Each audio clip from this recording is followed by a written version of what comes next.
উট জবে করার নিয়ম কি? সাধারণত পশুর মতো উট জবে করা যায় কি না? ঈদের সালাতের পর খুতবার পূর্বে কুরবানি করা যাবে কি না? পাঠা ছাগল দ্বারা কুরবানি দেওয়া যাবে কি?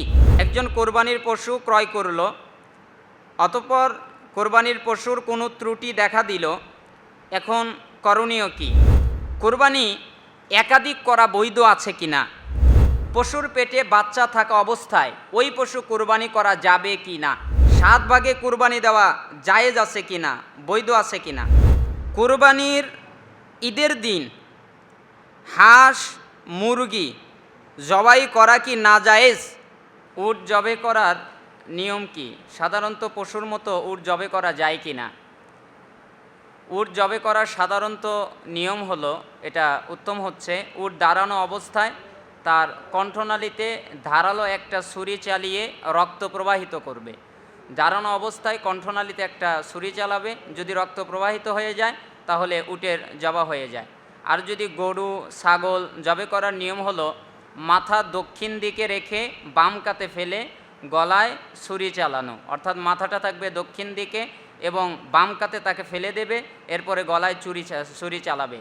তবে বাধ্যগত অবস্থায় উটকে গরু ছাগলের মতো মাটিতে ফেলে জবে করলে নাজায়েজ হবে না, জায়েজ আছে। যেমন বনু হারেসার জনক এক ব্যক্তি উহুদের পাহাড়ি এলাকায় উট চড়াচ্ছিলেন। একটি মাদি উট হঠাৎ মুমূর্ষু হয়ে পড়লে তার বুকে একটি কাঠের সূচালো মাথা দিয়ে আঘাত করে রক্ত প্রবাহিত করা হয়।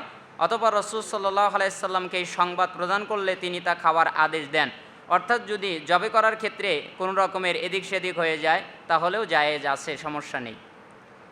এরপরে আরেকটি প্রশ্ন হচ্ছে যে কুরবানির জন্য যেই পশুটা ক্রয় করা হলো এবং উক্ত উদ্দেশ্যে পোষা পশুর চাইতে উত্তম একটা পশু যদি পায় তাহলে পরিবর্তন করা যাবে কি না? অর্থাৎ এমন একটা পশু কিনেছে, যেমন মনে করেন 60,000 টাকা দিয়ে একটা গরু কিনেছে, সে দেখলো যে আমি আরও অনেক টাকা দিয়ে এটা আরও বেশি টাকা দিয়ে গরু কিনে বা পশু কিনে কুরবানি দিব, বা 1 লাখ টাকা দিব, আরও 40,000 টাকা বাড়াবো, তো এই ক্ষেত্রে বৈধতা আছে কি না?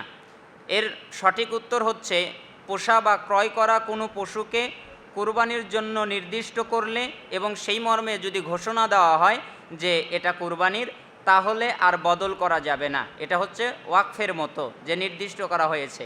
তবে যদি নির্দিষ্ট না করে থাকে, একদম নির্দিষ্ট করা থাকে না যে এটাই কুরবানি করব, এরকম নির্দিষ্ট করা যদি না থাকে, তাহলে তার বদলে উত্তম পশু কুরবানি দেওয়া যাবে, এটা একটা মত। আবার কোনো বিদ্বান উত্তম পশু ক্রয় করার লক্ষ্যে সেটি বিক্রয় করা যাবে বলে মন্তব্য করেছেন। সাহেবে মিরআত বলেন, তারা যেই দলিলের ভিত্তিতে কথা বলে তা আলোচ্য বিষয়ের বহির্ভূত, মিরআতুল মাফাতির ভিতরে এসেছে।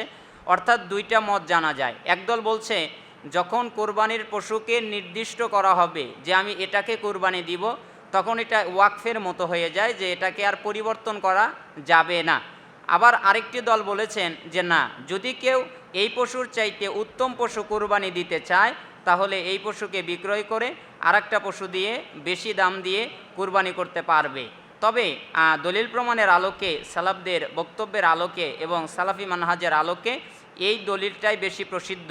যদি কেউ কুরবানি দিতে চায় বা দামি পশু দিতে চায় তাহলে জায়েজ আছে, অর্থাৎ কম দামিটা বিক্রি করে আরও দামি পশু দিয়ে কুরবানি দিতে পারবে। এরপরে আসি চামড়ার আরেকটি প্রশ্ন হচ্ছে, কুরবানির চামড়ার মূল্য ঈদগাহে নির্মাণ কাজে ব্যয় করা যাবে কি না? কেউ ব্যয় করে ফেললে তার কোনো শাস্তি আছে কি না? অর্থাৎ কুরবানি করেছে, কুরবানির যেই পশুর চামড়াটা আছে ওই চামড়াটা ঈদগাহের কাজের জন্য অনেক হতে পারে। কেউ হয়তো মসজিদে কাজের জন্য ব্যয় করে দিল, কেউ মাদ্রাসার কাজের জন্য ব্যয় করে দিল, তো এই ক্ষেত্রে এটার বৈধতা কতটুকু? রাসূল সাল্লাল্লাহু আলাইহি ওয়াসাল্লাম কুরবানির চামড়া সাদাকা করা নির্দেশ দিয়েছেন, সুতরাং এর বাইরে তা দান করা বৈধ হবে না। সূরা তওবা দেখতে পারেন 60 নম্বর আয়াতে, সহিহ বুখারীর 1717 নম্বর হাদিসে, মুসলিমের 1317 নম্বর হাদিসে, মিশকাতের 2638 নম্বর হাদিসে এর প্রমাণ পাওয়া যায়। ঈদগাহ নির্মাণ সাদাকা বন্টনের খাতসমূহের অন্তর্ভুক্ত নয়, অর্থাৎ ঈদগাহ যে নির্মাণ করবে এটা সাদাকা বন্টনের খাতসমূহের ভিতরে পড়ে না, যেটা সূরা তওবার 60 নম্বর আয়াতে এসেছে। সুতরাং এই কাজ সাদাকার অর্থ ব্যয় করা যাবে না। ঈদগাহের জন্যে এই সাদাকার অর্থ ব্যয় করা যাবে না, এমনকি কুরবানির চামড়ার অর্থটাও ব্যয় করা যাবে না।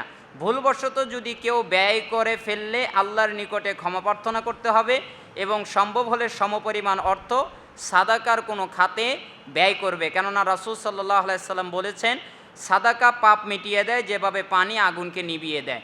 অর্থাৎ ঈদগাহের জন্যে কুরবানির চামড়ার টাকা বিক্রি করে ওই টাকা দিয়ে ঈদগাহ নির্মাণ করতে পারবে না, মসজিদে দিতে পারবে না, মাদ্রাসায় দিতে পারবে না। হ্যাঁ, যদি মাদ্রাসায় দরিদ্র গরিব ছাত্র থাকে, যেমন একটা ছাত্র খুব ফকির বা দরিদ্র, তাহলে ওই ছাত্রকে দিতে পারবে, শিক্ষককে দিতে পারবে না, যে শিক্ষকের কাছে দিয়ে আসলো যে আপনি গরিবদের জন্য ব্যয় করিয়েন না। যেই ছাত্রটা গরিব তাকে নির্দিষ্ট করে দেবে, অথবা শিক্ষককে বলবে ওই গরিব ছাত্রদেরকে সরাসরি দিয়ে দিয়েন, একসাথে মিক্সার করা যাবে না, কারণ এটা হারাম হবে। এরপরে ঈদের সালাতের পর খুতবার পূর্বে কুরবানি করা যাবে কি না, অনেকে এরকম প্রশ্ন, এটা আসলে আমাদের দেশে সচরাচর এরকম হয় না। তবে ঈদের সালাতের পর খুতবার আগে এখানে হয়তো বোঝানো হয়েছে যে ঈদের সালাতের শেষ হয়ে গেল, তারপরে অনেকেই তো যায়, আমি তো বিভিন্ন জায়গায় আলহামদুলিল্লাহ খুতবা দেই, তো দেখি যে অনেক মানুষ সালাত শেষ করার পরে তারা খুতবা না শুনেই বাড়িতে চলে যায়, হয়তো গিয়েই তারা অনেকেই কুরবানি করা শুরু করে দেয়, অথবা কেউ করে না, পরে করে। তো অনেকেই খুতবা না শুনেই যায়, তাহলে খুতবার আগেই কুরবানি করা জায়েজ আছে কিনা। বারা বিন আযিব রাদিয়াল্লাহু আনহু থেকে বর্ণিত হয়েছে, রাসূলুল্লাহ সাল্লাল্লাহু আলাইহি ওয়াসাল্লাম বলেন, ঈদুল আজহার দিন আমরা প্রথমে সালাত দিয়ে শুরু করি, অতঃপর ফিরে আসি এবং কুরবানি করি। এখন যেই ব্যক্তি এটা করলো সে আমাদের সুন্নাতের অনুসরণ করলো, আর যেই ব্যক্তি তার পূর্বে করলো সে তার নিজের পরিবারের জন্য মাত্র গোস্ত পাঠালো, এতে কুরবানির কোনো অংশই তার জন্য নাই। সহিহ বুখারীর 965 নম্বর হাদিস এটা, এবং মুসলিমের 1961 নম্বর হাদিসে এসেছে, এবং মিশকাতের 1435 নম্বর হাদিসে এসেছে। এখানে সলাত বলতে খুতবা সহ সলাতকে বোঝানো হয়েছে। অর্থাৎ ইবনে কুদামা রাহিমাহুল্লাহ উনি বলেন যে সলাত এবং খুতবা সম্পন্ন হওয়ার পরই কুরবানি করা হালাল হবে, এর আগে কুরবানি করা হালাল হবে না। এছাড়া রাসূল সাল্লাল্লাহু আলাইহি ওয়াসাল্লাম এবং সাহাবায়ে কিরাম কেউ খুতবার পূর্বে কুরবানি করেছেন মর্মে কোনো প্রমাণ পাওয়া যায় না। অতএব এইরূপ কাজ করা সম্পূর্ণ শরীয়ত বিরোধী কাজ হবে।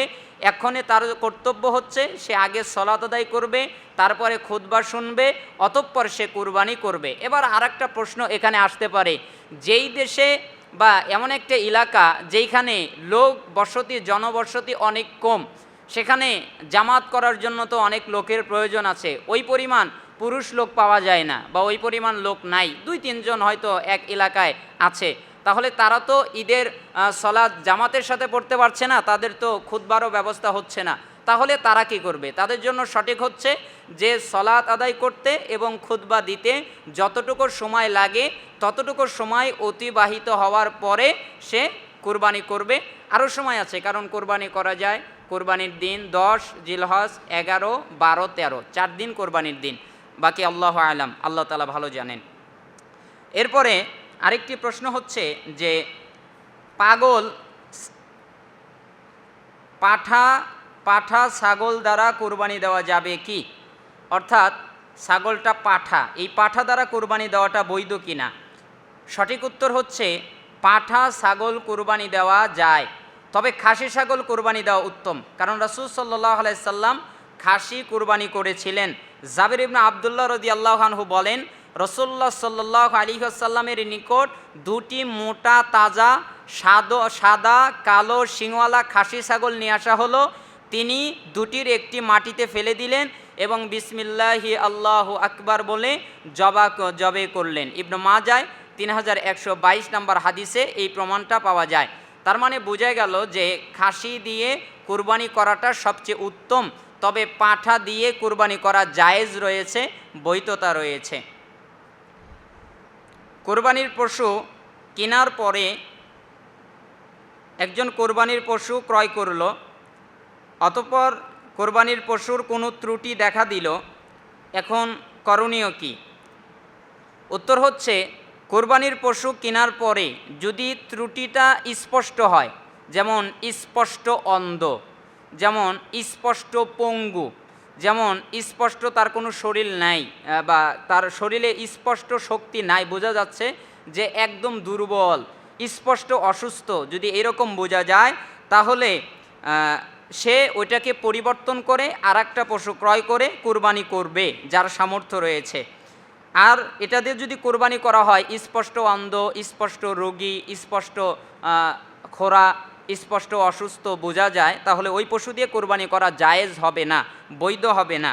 তবে যদি স্বাভাবিক অসুস্থতা থাকে, স্বাভাবিক ত্রুটি থাকে, তাহলে তা দিয়ে কোরবানি করাটা মাকরু, আদায় হয়ে যাবে, কিন্তু সওয়াব নেকি কম হবে। তবে সঠিক হচ্ছে যে কোরবানির পশুতে যদি স্পষ্ট রোগ দেখা যায় তাহলে সেটাকে পরিবর্তন করে আর একটা ভালো পশু দিয়ে কোরবানি করবে। বাকি আল্লাহ আলাম, আল্লাহ সুবহানাহু ওয়া তাআলা ভালো জানেন। কোরবানি একাধিক করা বৈধ আছে কিনা, কোরবানির একটির বেশি করা জায়েজ আছে কিনা, অর্থাৎ দেখা যায় যে একজন 3টা কোরবানি করলো, একজনে 5টা কোরবানি করলো, একজনে আরও কম বেশি কোরবানি করলো, এইটা বৈধ আছে কিনা। উত্তর হচ্ছে সামর্থ্য থাকলে একাধিক কোরবানি করায় কোনো বাধা নেই। রাসূল সাল্লাল্লাহু আলাইহি ওয়াসাল্লাম নিজ পরিবার এবং উম্মতের পক্ষ হতে 2টি খাসি কোরবানি করেছেন। মর্মে বুখারীতে 5565 নম্বরে একটি হাদিস এসেছে, যা মিশকাতে 1453 নম্বরে হাদিস পাওয়া যায়। এছাড়া বিদায় হজের দিন তিনি 100টি উট কোরবানি করেছিলেন, যেটি ইবনে মাজায় 3076 নম্বর হাদিসে পাওয়া যায়। তবে নিজ এবং পরিবারের পক্ষ হতে একটি ছাগল কুরবানি যদি করে তাহলে তা যথেষ্ট হয়ে যাবে।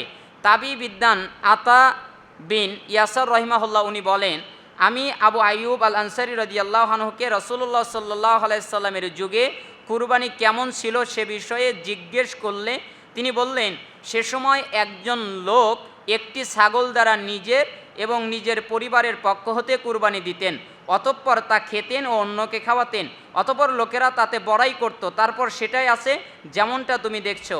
এরপরে ধনাঢ্য সাহাবী আবু সারিয়া রাদিয়াল্লাহু আনহু বলেন, সুন্নাত জানার পর আমি পরিবারের পক্ষ হতে একটি বা দুটি কুরবানি দিতাম, লোকেরাও পরিবার পিছু একটি বা দুটি করে বকরি কুরবানি দিত, অথচ এখন প্রতিবেশীরা আমাদের বখিল বলছে। এই হাদিসগুলো বা প্রমাণাদির আলোকে বোঝা যায় যে একটি অথবা দুটি কুরবানি দেওয়া উত্তম। তবে যদি কেউ আরও বেশি করে, একাধিক করে, তাহলে তা বৈধ রয়েছে এবং তা জায়েজ রয়েছে। এরপরে হাদিসে মোটা তাজা সুন্দর পশু কুরবানি করতে বলা হয়েছে। এক্ষণে ঔষধ প্রয়োগের মাধ্যমে পশুকে যদি মোটা তাজা করা হয় তাহলে শরিয়াতে কোনো বাধা আছে কিনা, অর্থাৎ যেহেতু বলা হয়েছে যে তোমরা সুন্দর সুস্থ পশু কোরবানি করো, তাহলে এখন যদি আমি ওষুধ দিয়ে, ইনজেকশন দিয়ে, কোনো মেডিসিন ব্যবহার করে ওইটাকে আরও মোটা করি অথবা ওইটাকে আরও তাজা করি, তাহলে এতে কোনো সমস্যা হবে কিনা?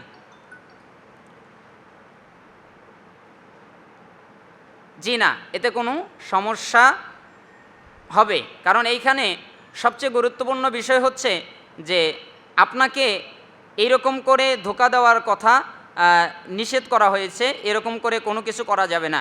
ইনজেকশন দিয়ে বা ট্যাবলেট খাইয়ে পশু মোটা তাজা করা, এটা হচ্ছে অত্যন্ত একটা গর্হিত কাজ, যা আদৌ শরিয়ার সম্মত নয়। কেননা এর মাধ্যমে ক্রেতার সাথে প্রতারণা করাই লক্ষ্য থাকে। যেমন আপনি যদি বিক্রি করেন তাহলে মোটা তাজা করে ক্রেতাকে আপনি ধোঁকা দেবেন। রাসূলুল্লাহ সাল্লাল্লাহু আলাইহি সাল্লাম বলেছেন, যে ব্যক্তি ধোঁকা দেয় সে আমাদের দলভুক্ত নয়। প্রতারণা করা এবং ধোঁকা দেওয়ার কারণে তাকে জাহান্নামে নিক্ষেপ করা হবে, যা সহিহ ইবনে হিব্বান 567 নম্বর হাদিসে এসেছে। উপরোক্ত এই হাদিসের মাধ্যমে আমরা জানতে পারলাম যে যারা ধোঁকা দেয় তাদেরকে জাহান্নামে নিক্ষেপ করা হবে। এর মাধ্যমে আমরা এইসব ব্যবহারের পশুর গোস্ত বিষাক্ত হয়ে যায় বা মানবদেহের জন্য চরম ক্ষতিকর। এতে মানুষের লিভার, কিডনি, ক্যান্সার, হৃদরোগ, নানাবিধ জটিল রোগ হয়, যেরকমভাবে পশুর ক্ষেত্রেও ওই রকম হয়, যে তোমরা ক্ষতি করো না এবং ক্ষতিগ্রস্তও করো না। ইবনে মাজাহ 2341 নম্বর হাদিস। তাহলে এর মাধ্যমে আমরা বুঝতে পারলাম যে গরু মোটা তাজা করার জন্যে বা যেহেতু মোটা তাজা পশু কোরবানি দিতে বলা হয়েছে, তাহলে একটু মোটা তাজা করলাম, এইরকম পদ্ধতি ইসলামে জায়েজ নয়, শরিয়ার সম্মত নয়। আল্লাহ সুবহানাহু ওয়া তাআলা আমাদেরকে এ থেকে বিরত থাকার তৌফিক দান করুন। পশুর পেটে বাচ্চা থাকা অবস্থায় ওই পশু কোরবানি করা যাবে কি না? সবচেয়ে উত্তম হচ্ছে যে যেই পশুটা বাচ্চা আছে পেটে, ওই পশুটা আপনি কোরবানি দেওয়ার জন্যে কিনবেন না, অথবা আপনি ওই পশুটা কোরবানি দেওয়ার নিয়ত করবেন না, কারণ যেহেতু পেটে বাচ্চা আছে। কিন্তু যদি কেউ করে ফেলে অথবা কিনে ফেলে, তাহলে এটা কি হবে? পেটে বাচ্চা থাকা অবস্থায় পশু কোরবানি করায় শরিয়াতে কোনো বাধা নাই, এটা জায়েজ। এছাড়া উক্ত পশুর গোস্ত খাওয়া যাবে, এমনকি রুচি হলে পেটের বাচ্চাও খেতে পারবে। আবু সাঈদ খুদরি রাদিয়াল্লাহু আনহু বলেন, আমি বললাম, হে আল্লাহর রসুল সাল্লাল্লাহু আলাইহি সাল্লাম, আমরা উটনি, গাবি, সাগি জবে করি এবং কখনো কখনো আমরা তার পেটে বাচ্চা পাই, আমরা ওই বাচ্চা ফেলে দিব না খাবো? তখন রাসূল সাল্লাল্লাহু আলাইহি সাল্লাম বললেন, তোমাদের রুচি হলে খাবে, যদি তোমাদের ভালো লাগে তাহলে তোমরা খাবে, কারণ বাচ্চার মাকে জব করা বাচ্চাকে জব করার শামিল। যদি বাচ্চার মাকে জবা করা হয় তাহলে বাচ্চাকে জব করা হয়ে যায়, তবে যদি বাচ্চাটা জীবিত বের হয় তাহলে তাকে আবার জব করে নেবেন। আবু দাউদের 2828 নম্বর হাদিস দ্বারা আমরা প্রমাণ পেলাম যে এটা বৈধ রয়েছে। পশুর পেটে যদি বাচ্চা থাকে ওই অবস্থায় যদি কুরবানি করে তাহলে তা জায়েজ। এরপরে যে বাচ্চাটা বের হয় ওটাকেও কুরবানি দিয়ে খাবে, বৈধতা রয়েছে। আর কারো যদি রুচি না হয় তাহলে তার ক্ষেত্রে ভিন্নতা রয়েছে, সে নাও খেতে পারে, বৈধতা রয়েছে। আমাদের সমাজে অনেকটি পরিবার আছে, যেমন মনে করেন যে কোনো একটা সংজ্ঞা, যেমন মনে করেন 300 জন লোক একটা সমাজে বাস করে। আমরা কোরবানির গোস্ত এক জায়গায় জমা করে ওই 300টা ভাগ করে যেই পরিবারে যত লোক আছে ওই পারে ততটা ভাগ তাদেরকে দেই, এভাবে গোস্ত বন্টন করা জায়েজ কি না? অর্থাৎ দেখা যায় যে অনেক সমাজ আছে সমাজতান্ত্রিক এরকম ব্যবস্থা করে, যেমন ওই সমাজে যতগুলো লোক আছে সবাই একটা মসজিদে গোস্ত জমা করে। আপনাদের এলাকায় হয় কি না? বিভিন্ন জায়গায় দেখা যায় যে তারা সবাই গোস্তগুলো নিয়ে মসজিদে জমা করে, এরপরে জমা করার পরে ওইখান থেকে ভাগ ভাগ করে তারা যারা দরিদ্র তাদের কাছে পৌঁছিয়ে দেয়। এমনটা জায়েজ আছে কি না? এইরূপ কোনো বিধান শরিয়াতে নাই, এরকম বৈধতা শরিয়াত দেওয়া হয় নাই।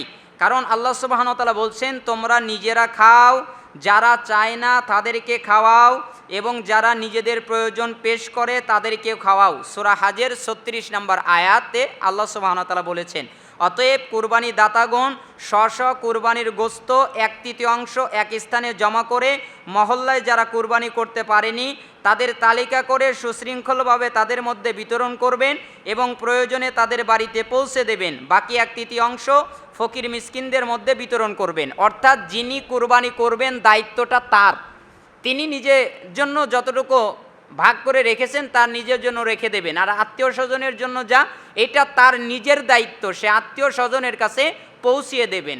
আর যেই ব্যক্তি নিজে কুরবানি করেছেন তার আরেকটা দায়িত্ব, যারা গরিব মিসকিন তাদের কাছে পৌঁছিয়ে দেবেন। যদি তারা আপনার বাড়িতে আসে তাহলে তাদেরকে দিয়ে দিবেন, অথবা তারা যদি না আসে তাহলে তাদের বাড়িতে পৌঁছিয়ে দেবেন। কিন্তু এই রকম বৈধতা নাই যে এক জায়গায় জমা করে তারপরে ভাগ বন্টন করে ওই জায়গায় থেকে আপনারা দিয়ে দেবেন, এরকম বৈধতার শরিয়াত দেয় নাই। অনেকে ইখতিলাফ করেছে, আল্লাহু আ'লাম। কুরবানির দিন সালাতের পূর্বে না খেয়ে থাকা এবং কুরবানির পর কলিজা দ্বারা ইফতার করাটা কি সুন্নাত? উত্তর হচ্ছে, কুরবানি দাতার জন্য ঈদের দিন কুরবানির গোস্ত খাওয়ার পূর্ব পর্যন্ত না খেয়ে থাকা সুন্নাত। অর্থাৎ ঈদুল আজহায় এটাই সুন্নাত, আর ঈদুল ফিতরের দিন আগে সে খাবে, হালকা কিছু খেয়ে তারপরে সে যাবে। কিন্তু ঈদুল আজহার দিন হচ্ছে সে না খেয়ে যাবে, অর্থাৎ সে ঘুম থেকে উঠবে কিন্তু কিছু খাবে না, সে না খেয়ে মসজিদে যাবে, সালাত আদায় করবে, খুতবা শ্রবণ করবে, অতঃপর বাসায় আসবে, তারপরে সে ওই যেই পশু কুরবানি করবে তার কলিজা দিয়ে সে খাবে, এটা হচ্ছে সুন্নাত। এবার প্রশ্ন হলো, কলিজা তো একটা হয়, তাহলে কি সবাই কেমনে খাবে? জি না, আপনি গোস্ত খাবেন, আপনি ওই কুরবানির গোস্ত দিয়ে আপনার ইফতার করবেন, বা ওই গোস্ত দিয়ে আপনার ওইটুকু সিয়াম যতটুকু বিরত থেকেছিলেন তা ভঙ্গ করবেন, এটা হচ্ছে সুন্না পদ্ধতি। ইবনে মাজাহ 1756, তিরমিজি 542 রয়েছে। এবং রাসূল সাল্লাল্লাহু আলাইহি সাল্লাম কুরবানির গোস্ত খেতেন আর আগে না খেয়ে থাকতেন। আহমদের 23,034 নম্বর হাদিস এবং বাইহাকির বর্ণনা এসেছে, নির্দিষ্টভাবে কলিজার কথা এসেছে, তবে এই হাদিসটাকে কেউ কেউ জয়ীফ বলেছেন। অতএব কুরবানির গোস্ত দিয়েই ইফতার করাটা সুন্নাত, আগে আপনি না খেয়ে যাবেন ঈদুল আজহার দিন আপনি আসবেন, কুরবানি করবেন, অতঃপর তার গোশত দিয়ে আপনি ইফতার করবেন। এটা হচ্ছে সুন্নাহ পদ্ধতি। আল্লাহ সুবহানাহু ওয়া তাআলা আমাদেরকে এই সুন্নাহ আমল করার, পালন করার তৌফিক দান করুন। 7 ভাগে কুরবানি দেওয়া জায়েজ আছে কিনা, বৈধ আছে কিনা, এই বিষয়টা খুব ইখতিলাফপূর্ণ একটা মাসালা।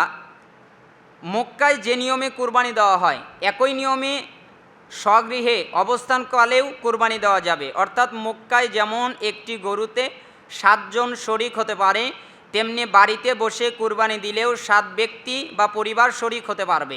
ইবনে আব্বাস রাদিয়াল্লাহু আনহু বলেন, আমরা এক সফরে ছিলাম, অতঃপর কুরবানি এলো, সুতরাং আমরা গাভীতে 7 জন এবং উটে 10 জন শরিক হলাম।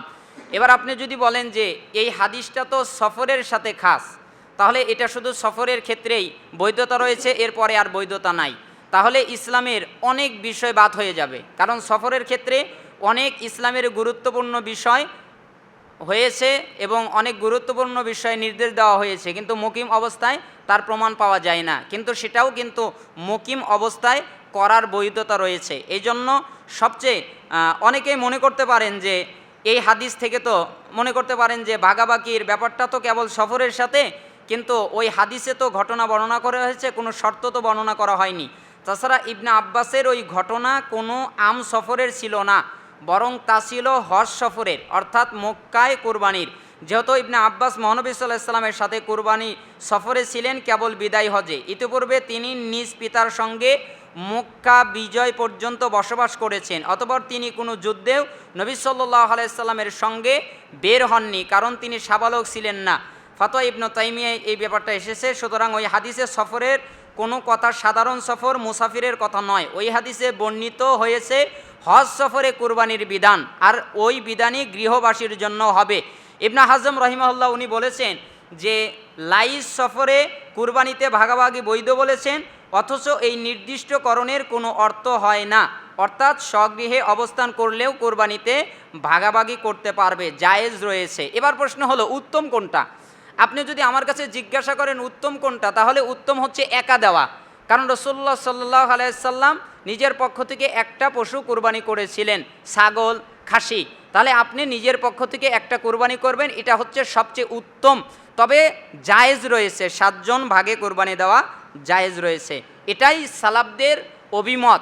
সমস্ত সালাফ আমাদের দেশে কয়েকজন আলেম ছাড়া, আমি নাম বলবো না, কয়েকজন ছাড়া পৃথিবীর সমস্ত আলেম, এমনকি সাহাবিদের পরে, তাবিদের পরে, তাবিদের পরে, ইমাম আবু হানিফা, ইমাম শাফি, ইমাম মালিক, ইমাম আহমদ ইবনে হাম্বল, অতঃপর যত বিদ্বান রয়েছে, ইবনু তাইমিয়া, শাইখুল ইসলাম ইবনু তাইমিয়া, বিন বাজ, শাইখ উসাইমিন, আলবানী রহিমুল্লাহ, কেউ দ্বিমত করেন নাই।